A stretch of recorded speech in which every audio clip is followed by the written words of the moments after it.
একটা ঘন সবুজ বন। বন জুড়ে পাখির কিচিরমিচির, গাছে গাছে ঝুলে থাকা বাদর, আর ঘুমন্ত গাছের খোপায় লুকিয়ে থাকা টিয়া পাখি। একদিন ছোট্ট খুদে কাঠবিড়ালি টুটি বলল, আমি এই গাছেই থাকি, এটা আমার বাড়ি। তার পাশেই বাস করে ঘুমকাতুরে পেঁচা, নাম বুড়ো টুনটুনি। সে বলল, এই গাছটা আমার দাদার আমলের বাসা। এখানে আমি ঘুমাই, গান গাই।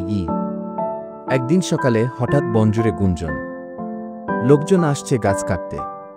টুটি ভয় পেয়ে দৌড় দিল বুড়ো টুনটুনির কাছে। দাদু, আমাদের বাড়িটা কেটে দেবে, আমরা কোথায় থাকব? পেঁচা চোখ বড় বড় করে বলল, এই গাছ শুধু কাঠ নয়, এটা আমাদের জীবন। সব প্রাণী একত্র হল, বানর, টিয়া, কাঠবিড়ালি, গুবরে পোকা, সবাই মিলে সভা বসাল। তারা ঠিক করল এই গাছ বাঁচাতে হবে। পরদিন লোকজন এলো করাত নিয়ে। কিন্তু কি অবাক! গাছের ডালে ঝুলে আছে বড় একটা ব্যানার, এটা আমাদের ঘর, গাছ কাটবেন না। সব পশু পাখি একসাথে গাইছে, এই আছে আমাদের বাসা, এই গাছে হাসি কান্না। লোকগুলো থমকে দাঁড়াল। এক শিশু বলল, আব্বু, ওদের ঘর ভেঙে দিও না। লোকেরা ধীরে ধীরে করাত নামিয়ে ফেলল। পেঁচা চোখ মেলে হাসল। টুটি লাফিয়ে উঠল খুশিতে। গাছটা বেঁচে গেল।